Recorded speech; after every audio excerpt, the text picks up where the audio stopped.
Islam, right in the front. Obviously, you've been here in Australia for a bit, preparing to fight Alexander Volkanovski. How has camp been? How has Australia treated you since you've been here? You know, when I came to Australia, I was so surprised how the people know MMA fighters, how the people know me. Like, maybe honestly in the Russia, not people know me like here. And they always wish me like good luck and, you know, very, very good people. I just feel that we came before 20 days for the jet lag, for the weather, you know, the different. And we spent good time here. You asked for this fight after you beat Charles. You wanted to fight Alex in his home country. Why did you want to fight here? Is it to claim his number one contender spot in front of his fans? If I just defend my belt, someone like, I don't know who is the next there, but it's not same, you know. If I beat Volkanovski, I'm gonna be pound for pound best fighter in the world. This is my dream. That's why we call Alex. Do you believe Alex Volkanovski is the number one fighter in the world, or is it just the ranking he has right now? No, I believe he is the best fighter in the world right now in the rankings, of course. But I know I'm the best fighter, best MMA fighter, because I have all skills. Striking, wrestling, grappling, I'm a best MMA fighter, I believe. He also was, when he weighed in, he wanted to fight you. As soon as you won, he wanted to fight you. Can you remember another fighter calling you out like that? Because usually you seem to be avoided. You know, the game is changed when I take the belt. Now the people, all fighters, know my name, you know. Before they try to avoid me. But for him, you know, it's good fight. What he gonna lose? Belt, nothing. He just come to the fight, make money, but after that fight he can step his division and be there like champion. He not losing much on this fight. There's been a lot of talk of the promotion of this fight online, whether there's not a lack of promotion or not enough promotion. Are you happy with how this fight has been promoted? You know, I say something in the media, this fight not promotion, but then send me message and show me all the rankings, all the, like, you know, all the stuff, how they promote, how they sell. Now I understand. Because I don't follow this game, how they promote, what they did, but they promote a lot. That's why we don't have tickets. And then I say, pay-per-view, it's high, you know, maybe like it's gonna be maybe number 2, 3. So what is your official prediction, if you have one, for Sunday? You know, every second I'm gonna try to finish him, but my goal, I want to knock him out.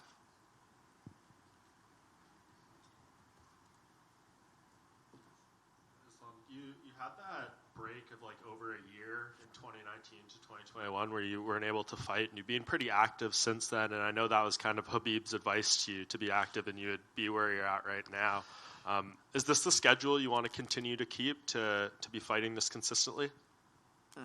You know, I'm not like regular fighters, like after fight I take 1 month, like next day after the fight we still training, we went to the gym every day.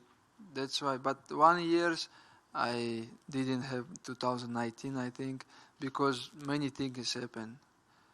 Our coach died and Corona, all this stuff, but I want to always be active because now I'm 31 right now. Next, how many years? I have 3-4 years. I have to fight like 3-4 times 1 year. Is that when you think you'll be done in 3 or 4 years? I don't know when it's gonna be done because when I feel like I cannot. Now I feel every training camp I improve. I show the always good,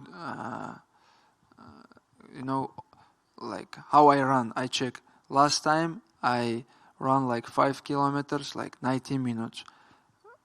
next camp, 18.5. That's why I always improve. When I feel I improve, I still fighting.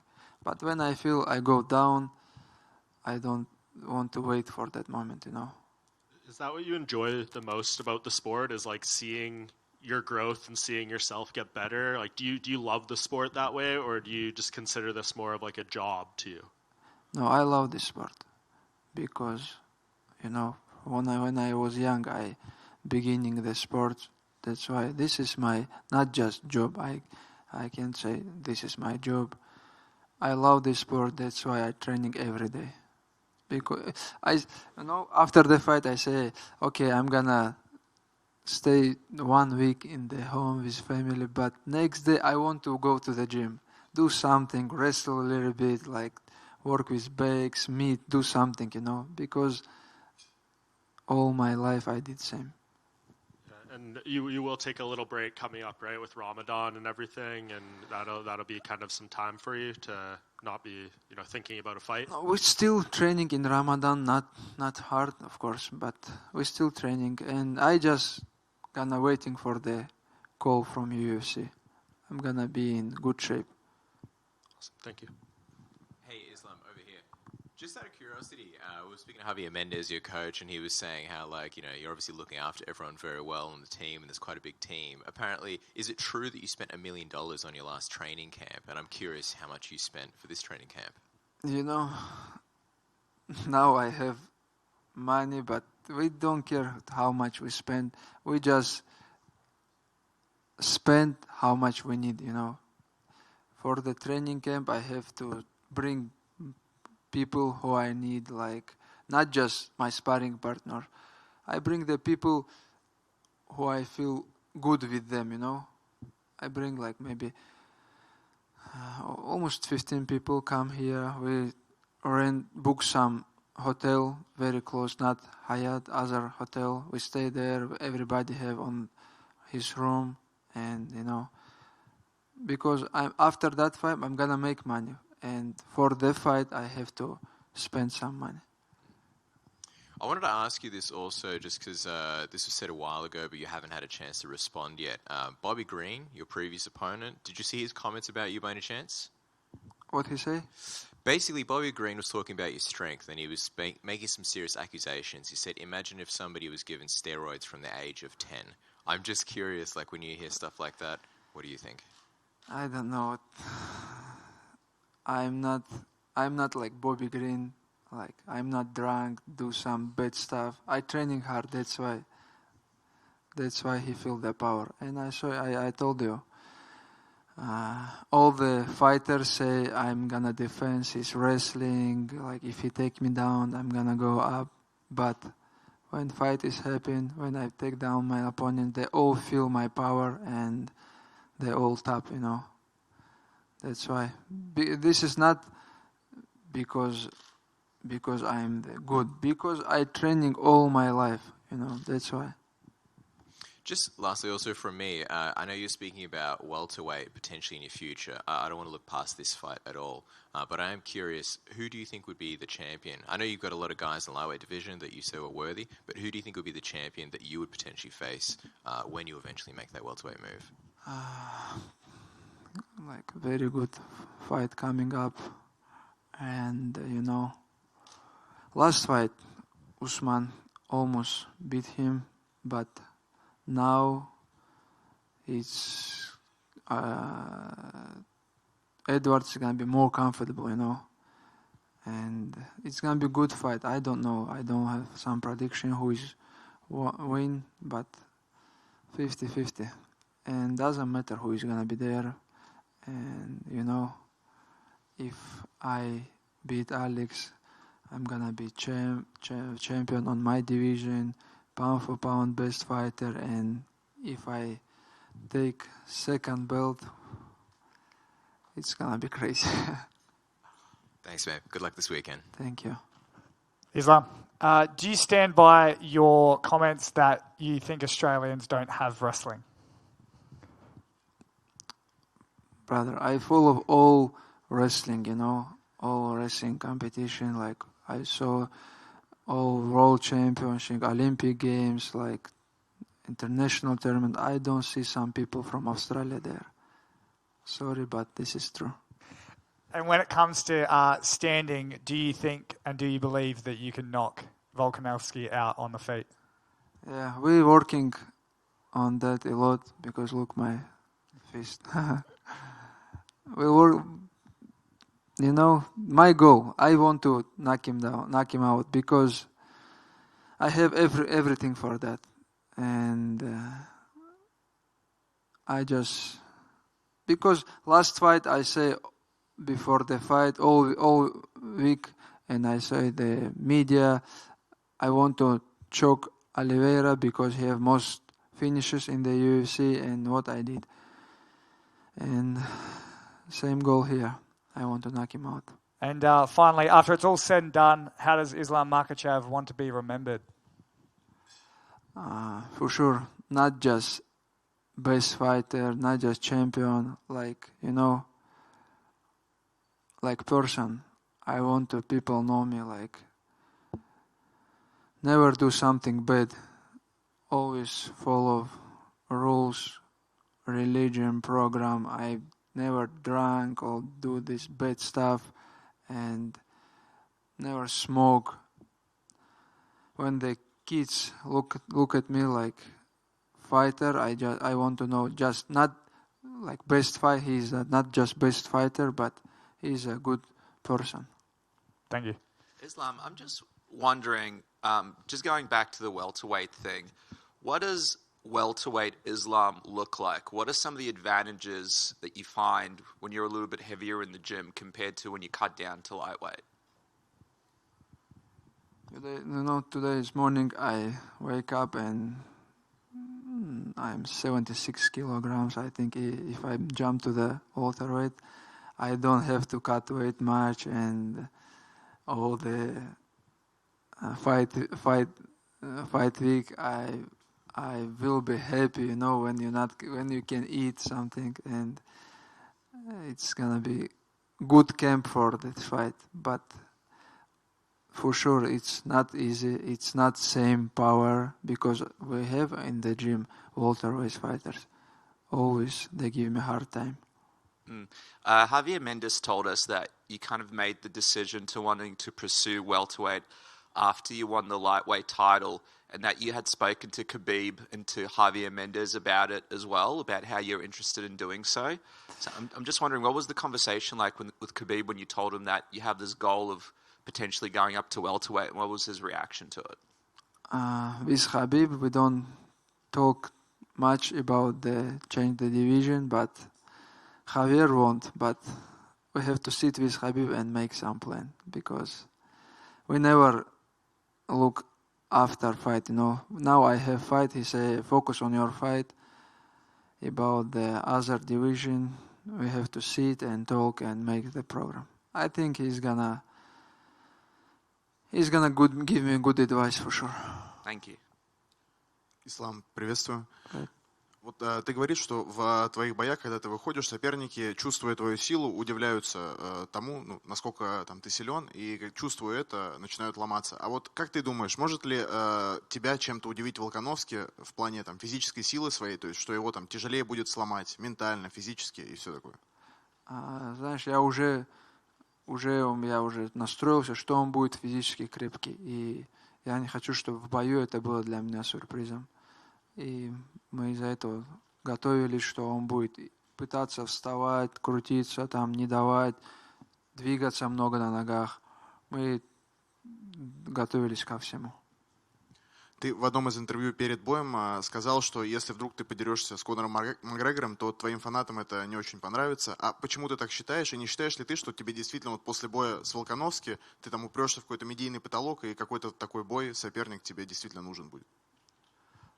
Я не хочу говорить, что Макгрегор мне не нужен, но между мной и им на данный момент большая яма.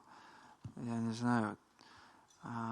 Люди хотят видеть настоящие бои, настоящих претендентов, кто заслужил, а не кто заслужил на деле, а не на словах, знаешь.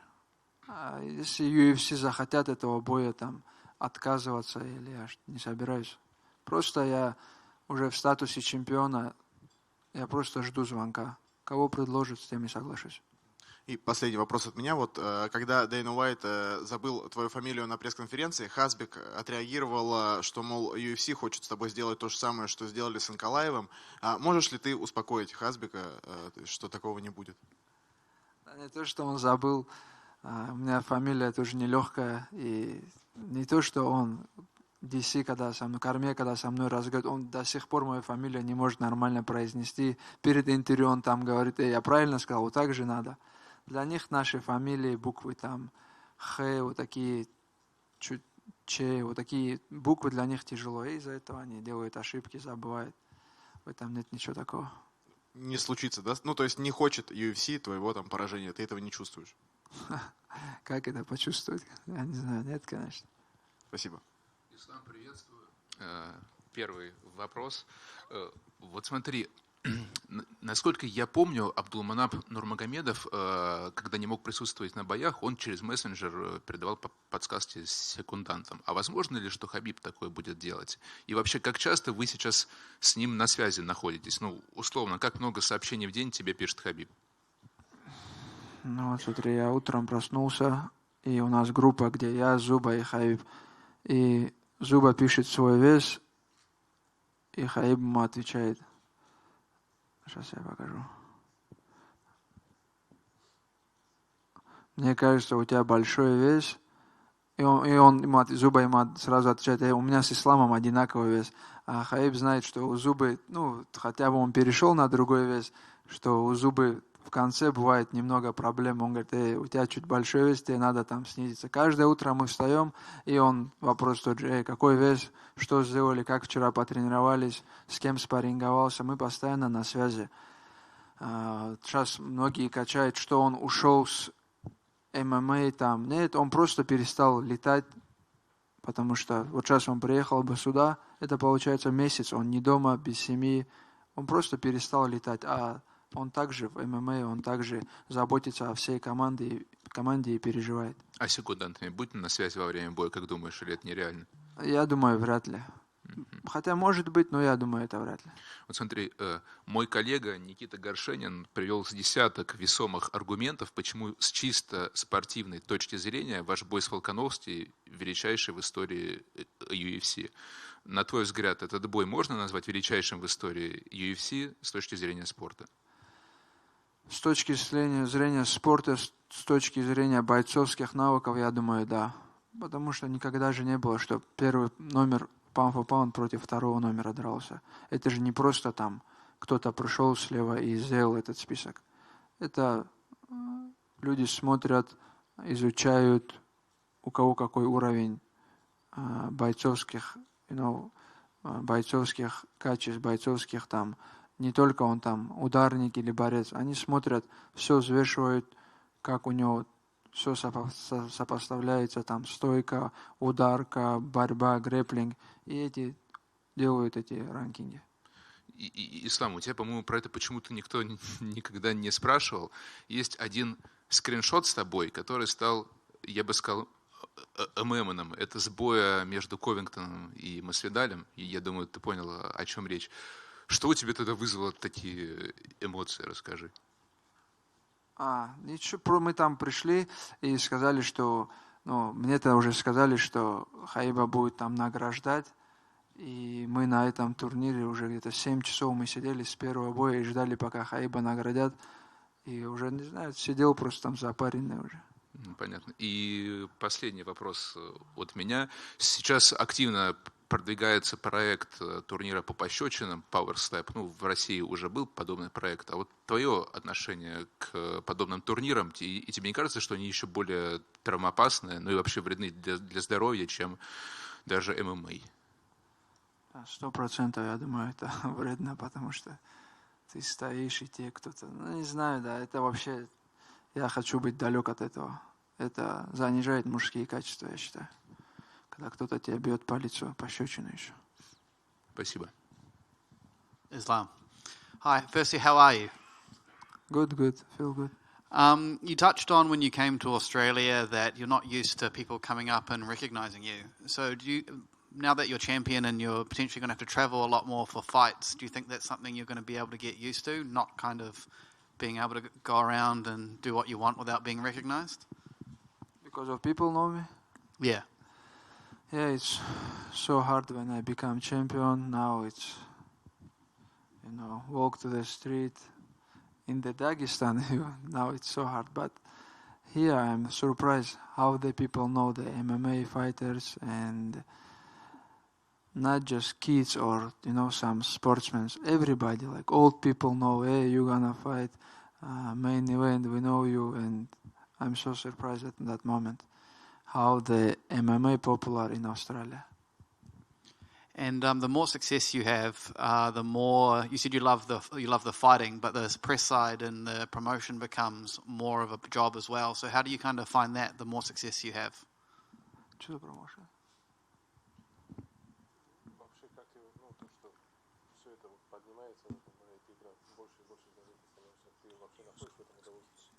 Что становится? Sorry.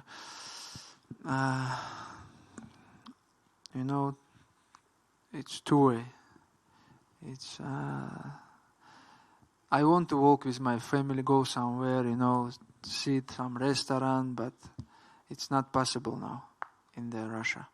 But for other way, the MMA big now around the world, and MMA fighters can, if the sport is big, the MMA fighters can make more money, take care about family, and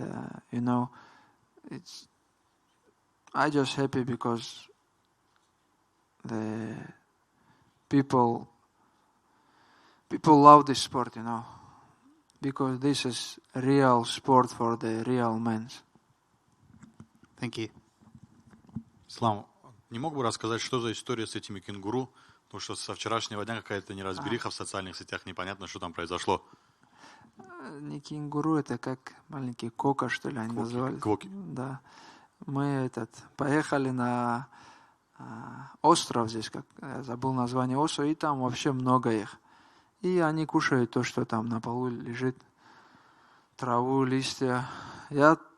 То, что я на видео покормил, я листочек от дерева поднял и дал ему. Мне никто не сказал, что их кормить тоже нельзя.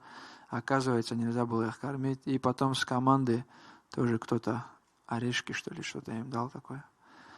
Не знаю, сейчас вышло, что их нельзя кормить, но мы не знали, нас никто не предупреждал тоже. Никаких санкций со стороны полиции не было? Это мы только утром проснулись и это прочитали, пока никто не звонил. Спасибо. I know, Khabib is your friend, your brother, and I'm sure you would rather have him here than not. But for so long, everyone connects you two together. Can you see the positive in him, not being as close to you during fight weeks now, that you can kind of stand on your own and people will look at you just as Islam and not as Islam and Khabib?